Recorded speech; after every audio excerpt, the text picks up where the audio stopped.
Bulletin के आगाज में एक अहम खबर से आपको आगाह करते चलें। मुझे ऐसे बहकाया गया कि कुछ समझ नहीं आया। खुदकश बमबार अदीला बलोच ने मंजर आम पर आकर इंकशाफ कर दिया। मीडिया से गुफ्तगू करते हुए कहा, बहकावे में आकर खुदकश हमले करने के लिए खुद ही रजामंद हुई। मुझे लोगों की जिंदगियां खत्म करने के लिए बहकाया गया। मेरी ब्रेन वॉशिंग की गई। तुर्बत से गिरफ्तार खुदकश बमबार खातून अदीला बलोच का कहना था कि बहकावे में आकर खुदकश हमले करने के लिए खुद ही रजामंद हुई। मुझे बताया गया पहाड़ों पर जाकर आपको नई जिंदगी मिल जाएगी। दहशतगर्द ब्लैकमेल करके बलोच खवातीन को वरगलाते हैं। मैं बहुत बड़ा गुनाह कर रही थी। नसीहत करना चाहती हूँ, ऐसे लोगों की बातों में कभी ना आए। ये लोगों को इस्तेमाल करते हैं। एक बार फिर से आपको बताते चले कि तुर्बत से गिरफ्तार खुदकुश बमबार खातून अदीला बलोच की वालिदैन के हमरा मीडिया से गुफ्तगू हुई। गुफ्तगू के दौरान अहम राज बेनकाब कर दिए। अदीला बलोच का कहना था कि बहकावे में आकर खुदकुश हमला करने के लिए खुद ही रजामंद हुई। मुझे लोगों की जिंदगियां खत्म करने के लिए बहकाया गया। मेरी ब्रेन वॉशिंग की गई। तुर्बत से गिरफ्तार खुदकश बमबार खातून अदीला बलोच का कहना था कि बहकावे में आकर खुदकश हमले करने के लिए खुद ही रजामंद हुई। मुझे बताया गया पहाड़ों में जाकर आपको नई जिंदगी मिल जाएगी। दहशतगर्द ब्लैकमेल करके बलोच खवातीन को वरगलाते हैं। मैं बहुत बड़ा गुनाह कर रही थी। नसीहत करना चाहती हूँ, ऐसे लोगों की बातों में कभी ना आए। ये लोगों को इस्तेमाल करते हैं।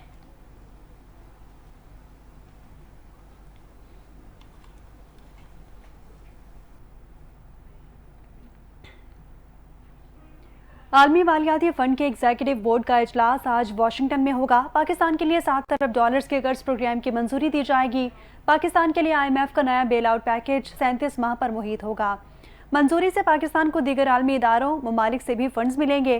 पाकिस्तान और IMF के दरमियान स्टाफ लेवल मुआहिदा 12 जुलाई को तय पाया था। वजारत खजाना हुक्काम का कहना है कि पाकिस्तान के लिए IMF का ये 24वां कर्ज प्रोग्राम होगा। $2 अरब की इजाफी फाइनेंसिंग, $12.7 अरब कर्ज रोल ओवर समेत तमाम पेश की शराइत पूरी हैं। चीन, सऊदी अरब, UAE और कुवैत ने पाकिस्तान के कर्जे 1 साल के लिए मौखर किए। हुकाम वजारत खजाना का कहना है कि पाकिस्तान ने अगले 4 साल में $100 अरब कर्ज वापस करना है। दोस्त ममालिक से हर साल कर्ज रोल ओवर कराना पड़ेगा। 3 साल में $5 अरब की इजाफी बैरूनी फाइनेंसिंग भी दरकार होगी। अगले 3 साल में टैक्स टू GDP 32.3% इजाफा करना होगा।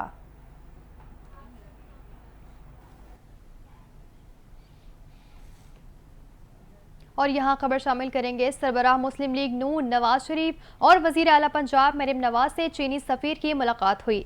टेक्नोलॉजी, कारोबार, सरमायाकारी शोबों में ताल्लुकात को फरोग देने के इम्कानात का जायजा लिया गया। नवाज शरीफ ने कहा, चीन हमारा काबिल एतमाद दोस्त है। हमें अजीम कौम के साथ अपने ताल्लुकात पर फख्र है। मरीम नवाज बोली, चीन के साथ मिलकर मौशी मुआवजे पैदा कर सकते हैं। चीनी सफीर ने कहा, पाकिस्तान के साथ अपनी दोस्ती बहुत कदर की निगाह से देखते हैं। मरीम नवाज ने चीनी सफीर की दौरा चीन की दावत कबूल कर ली।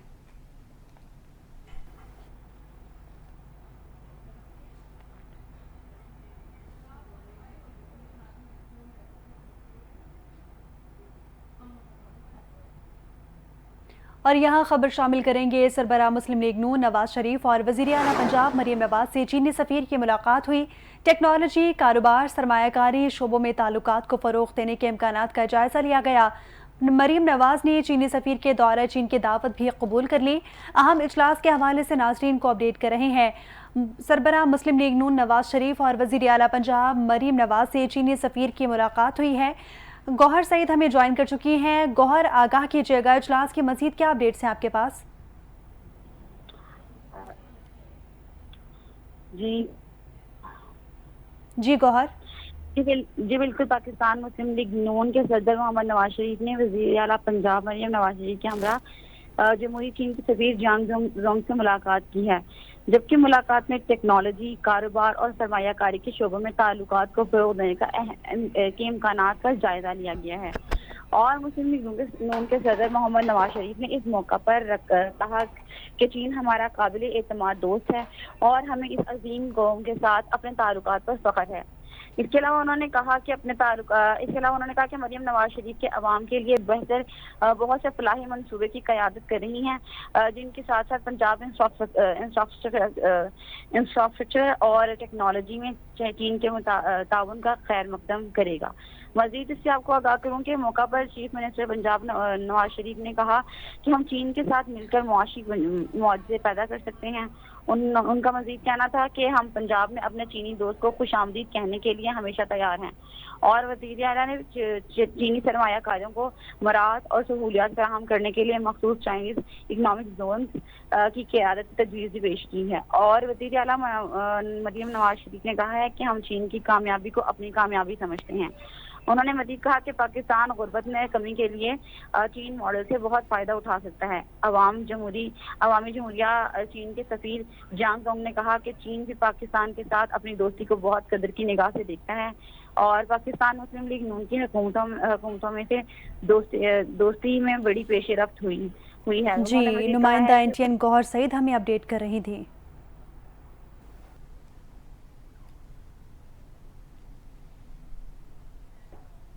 तहरीक इंसाफ के रहनुमा आजम सवाती ने अफगानिस्तान जाने की ख्वाहिश का इजहार कर दिया। पेशावर हाई कोर्ट में चीफ जस्टिस इश्तियाक इब्राहिम और जस्टिस वकार अहमद दिलचस्प जुमलों का तबादला ख्याल करते हुए कहा कि ब्लू पासपोर्ट पर अफगानिस्तान जाना चाहता हूँ। गैर मुंतखब हुकूमत को फरसूदा और इंसाफ के मुनाफी तरामीम पर शिकस्त होगी। आजम सवाती की अफगानिस्तान जाने की इजाज़त न देने के खिलाफ दरखास्त की पेशावर हाई कोर्ट में चीफ जस्टिस इश्तियाक इब्राहिम और जस्टिस वकार अहमद ने समाअत की। दौरान समाअत आजम सवाती का कहना था कि मुझे अफगानिस्तान जाने की इजाज़त नहीं दी जा रही। हाई कोर्ट ने इस हवाले से वजारत खारजा से जवाब तलब कर लिया है। मीडिया से गुफ्तगू करते हुए आजम सवाती ने कहा कि गैर मुंतखब हुकूमत ने अदलिया पर चढ़ाई की। उन्होंने कहा कि फरसूदा और इंसाफ के मनाफी तरामीम पर उनको शिकस्त होगी। पेशावर में 3 अक्टूबर को वुकला कन्वेंशन होगा। फेडरल बोर्ड ऑफ रेवेन्यू ने नॉन फाइलर्स की कैटेगरी खत्म करके टैक्स ना देने वालों पर 15 पाबंदियां लगाने का फैसला किया है, जिनमें से 5 इब्तदाई तौर पर लगाई जाएंगी, जिनमें जायदाद, गाड़ियों, बैनुल अक़वामी सफ़र, करंट अकाउंट खोलने और म्यूचुअल फंड्स में सरमायाकारी पर पाबंदियां शामिल हैं। हुकूमत ने जदीद मशीन लर्निंग और एल्गोरिथम्स के जरिए नॉन फाइलर्स की शनाख्त का फैसला किया है। स्टेट बैंक के साथ मिलकर ऐसे अफराद की निगरानी की जाएगी जिनकी आमदनी की सतह उनके लेन देन की मिकदार के साथ मुताबिकत नहीं रखती। वज़ीर आज़म ने मंजूरी दे दी, ऑर्डिनेंस लाया जाएगा।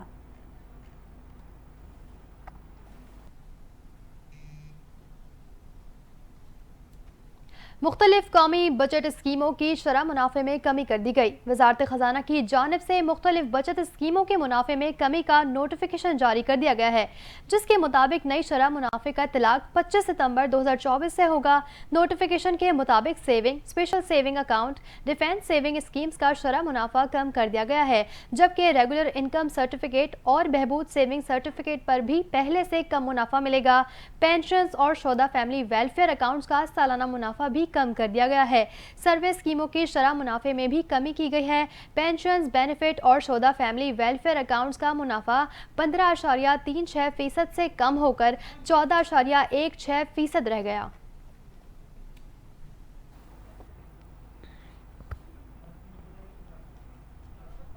आगे बढ़े और खबर शामिल करेंगे। इस्लामाबाद की एहतसाब अदालत ने सदर आसिफ अली जरदारी और साबिक वज़ीर आज़म नवाज शरीफ के खिलाफ तोशाखाना रेफरेंस नैब को वापस भेजने से मुतालिक फैसला महफूज कर लिया।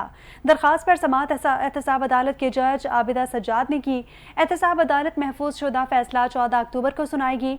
समाअत के दौरान आसिफ जरदारी के वकील फारूक एच नाइक ने कहा कि रेफरेंस में मजमूई तौर पर 5 मुल्जिमान है। नैब तरमीम के बाद ये केस इस अदालत का दायरा इख्तियार नहीं रहता।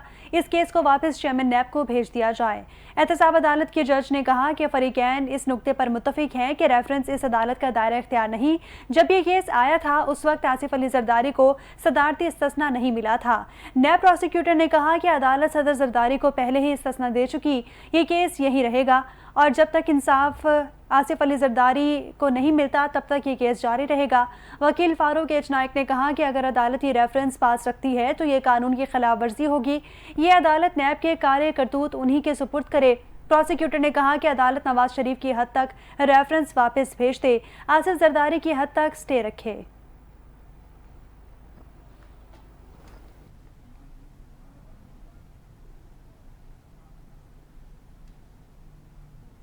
190 मिलियन पाउंड केस में अदालत ने बानी पीटीआई और बुशरा बीबी के वकील को नैब तफ्तीशी अफसर पर जुर्ह के लिए आखिरी मोहलत दे दी।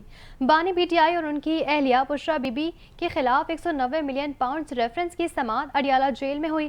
ताहम बुशरा बीबी के वकील उस्मान गुल की अदम हाजिरी की वजह से समाअत जुम्मे तक मुलतवी कर दी गई। वकला सफाई की जानिब से अदालत में दरख्वास्त पेश की गई जिसमें कहा गया कि बुशरा बीबी के वकील उस्मान गुल बीमार और डेंगू में मुब्तला हैं, लिहाजा समाअत मुलतवी की जाए। इस मौके पर नैब वकला ने मौक़िफ़ इख्तियार किया कि रेफरेंस में बुशरा बीबी की जानिब से 4 वकला के वकालतनामे मौजूद हैं। रेफरेंस में सलमान सफदर, खालिद यूसुफ चौधरी और मिशार यूसुफ जई भी बुशरा बीबी के वकील हैं।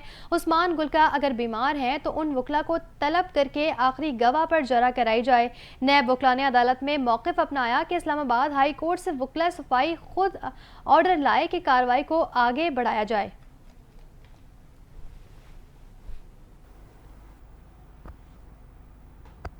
बानी चेयरमैन पीटीआई ने कहा कि काजी फाइजीसा आईनी तरमीम की बेनिफिशरी हैं जो इंसाफ नहीं होने देंगे। अडियाला जेल में मीडिया से बातचीत करते हुए साबिक वज़ीर आज़म का कहना था, सुप्रीम कोर्ट से मैं कल से जो हो रहा है सबको पता चल गया। ये क्या कर रही हैं, ये सब गैंग ऑफ 3 को तौसी देने के लिए किया जा रहा है। मुल्क का बेड़ा गर्क तो उन्होंने कर लिया, अब सुप्रीम कोर्ट भी तबाह कर रहे हैं। गैंग ऑफ 3 की तौसी की वजह से सारा मुल्क दाव पर लगा हुआ है। यहाँ सारे फैसले लिखे होते हैं, जजेस आकर सुना देते हैं। ये चाहते हैं कि सुप्रीम कोर्ट और हाई कोर्ट के जजेस भी ताबे हो जाएं। हाई कोर्ट के जजेस पर दबाव डाला जा रहा है। हुकूमत सारी अदलिया को तबाह करने पर लगी हुई है। इलेक्शन फ्रॉड को कवर करने के लिए इनको अपने जजेस चाहिए। साबिक वज़ीर आज़म ने कहा कि 8 फरवरी के इंतखाबात को पूरी दुनिया ने फ्रॉड इलेक्शन कहा।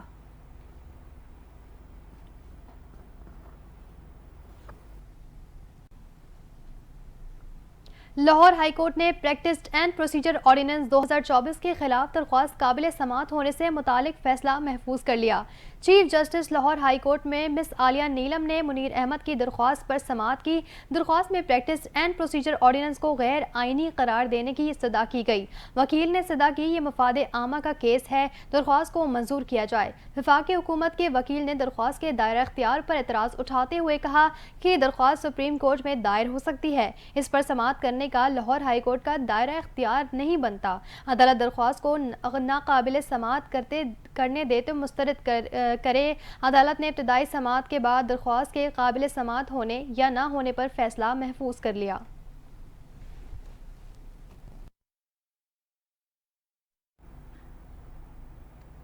सुप्रीम कोर्ट ने बलूचिस्तान असम्बली के हल्का पीपी 14 नसीराबाद में वोटों की दोबारा गिनती और इंतखाबी धांधली के केस का फैसला जारी कर दिया। चीफ जस्टिस काजी फाइजीसा ने 4 सफ़ात का फैसला तहरीर किया। फैसले में कहा गया कि जब तक दोबारा गिनती का ऑर्डर नहीं आता, फॉर्म 45 और 47 को दुरुस्त तस्वुर किया जाता है। फैसले में कहा गया कि इंतखाबी तनाज़े में बुनियादी शवाहिद इलेक्शन में डाले गए बैलेट पेपर्स ही होते हैं और दरख्वास्त मंजूर हुए तो तमाम उम्मीदवारों की मौजूदगी में दोबारा गिनती होती है। अदालत के सामने इंतखाबी थैलों की सील टूटी होने का केस नहीं है। फैसले के मुताबिक वोटिंग मुकम्मल होने पर प्रिजाइडिंग ऑफिसर वोट गिनकर फॉर्म 45 तैयार करता है। रिटर्निंग अफसर फॉर्म 45 के मुताबिक वोट शुमार करके फॉर्म 47 जारी करता है। फॉर्म 47 के मुताबिक रिटर्निंग ऑफिसर नतीजा इलेक्शन कमीशन को इरसाल करता है। कास्ट किए गए बैलेट पेपर्स ही असल नताइज का तयन करते हैं, जबकि इंतखाबी थैले खोल कर दोबारा गिनती हो तो फॉर्म 45 और 47 को हतमी नहीं किया जा सकता। जब तक दोबारा गिनती का ऑर्डर नहीं आता, फॉर्म 45 और 47 को दुरुस्त तस्वुर किया जाता है।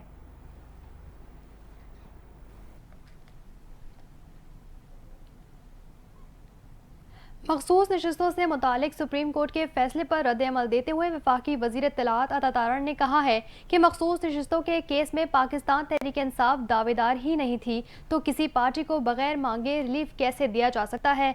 अता तारण ने कहा था कि PTI ने सुन्नी इत्तेहाद कौंसिल ज्वाइन करके गलती की, हल्फनामे देने वाले पार्टी तब्दील नहीं कर सकते। उन्होंने कहा कि कोई फरीक ना हो, रिलीफ ना मांगा हो, उसे रिलीफ कैसे दिया जा सकता है।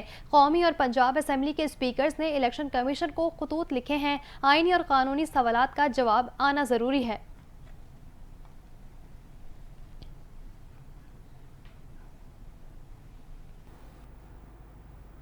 सुप्रीम कोर्ट के फैसले से ये वाजे हो चुका कि मखसूस नशिस्तें पीटीआई की हैं। पीटीआई कराची के सदर राजा अजहर का बयान सामने आ गया।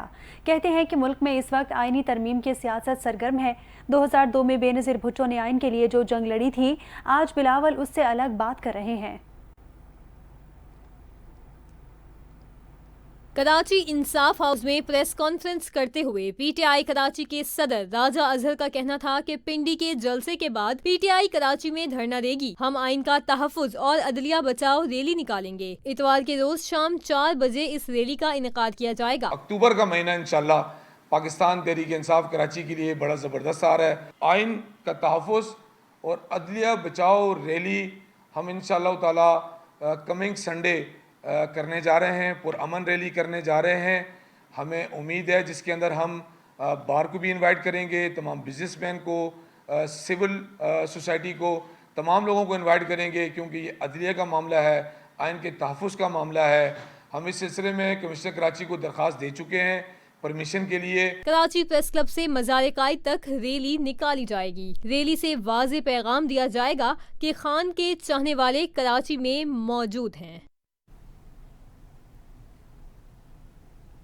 वज़ीर आज़म शहबाज शरीफ की तुर्किया के सदर रजब तैयब एर्दोआन से मुलाकात हुई है। मुलाकात के बाद मीडिया से बात करते हुए वज़ीर आज़म शहबाज शरीफ ने कहा कि तुर्किया के सदर की अक़वाम मुत्तहिदा में फ़लस्तीन पर तकरीर दिलों को छू लेने वाली थी। उन्होंने कहा कि तुर्किया के सदर ने जल्द दौरे पाकिस्तान का भी वादा किया है।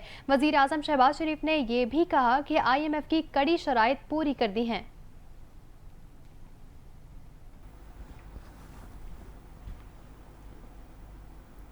वज़ीर आज़म शहबाज शरीफ ने मईशत की तबाहाली का जिम्मेदार सैलाबी सूरत हाल को करार दे दिया। कहते हैं कि तबाहकुन सैलाब से पाकिस्तान के मईशत को अरबों डॉलर्स का नुकसान पहुंचा था। मुल्क को अफरात ज़र के साथ साथ नाख्वानदगी का सामना करना पड़ रहा है।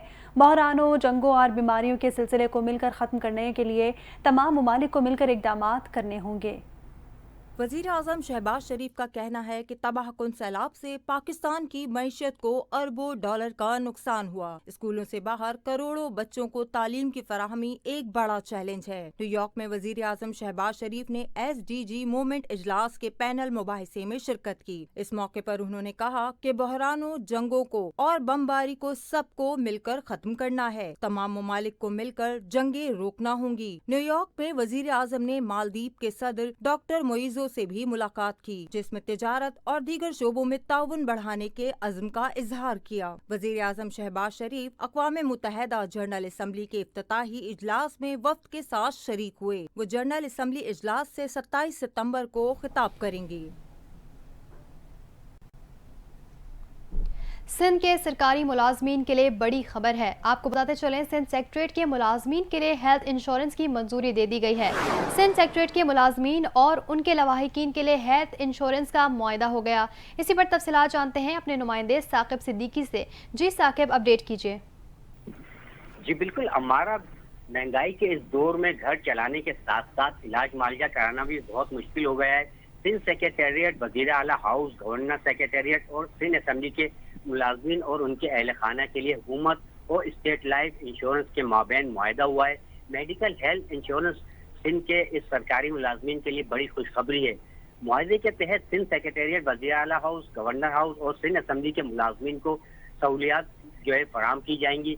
मुआहदे पर सिंध हुकूमत की जानिब से सेक्रेटरी जनरल एडमिनिस्ट्रेशन और स्टेट लाइफ इंश्योरेंस की जानिब से एग्जीक्यूटिव डायरेक्टर ने दस्तखत किए हैं।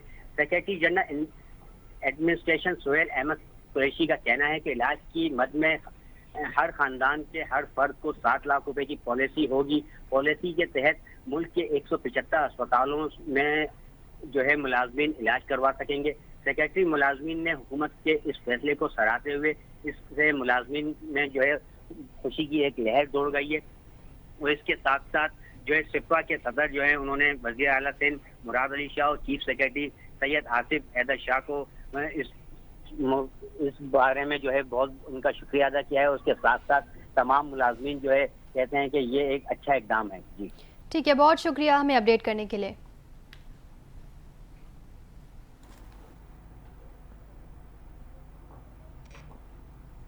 खबर है कोयटा से, जहां मशरकी बाईपास पर पुलिस मोबाइल के करीब धमाका हुआ। तफसीलात के मुताबिक कोयटा में मशरकी बाईपास मूसा मंडी के करीब धमाका हुआ, जिसकी जद में आकर 2 पुलिस एहलकार समेत 12 शहरी जख्मी हो गए। इस हवाले से पुलिस का कहना है कि धमाका होते ही पुलिस और कानून नाफिज करने वाले दीगर इदारों के एहलकार धमाके की जगह पहुंच गए, जिन्होंने इलाके को घेरे में ले लिया। पुलिस का मजीद बताना है कि खालिक शहीद थाने की पुलिस को दोबारा गश्त निशाना बनाया गया।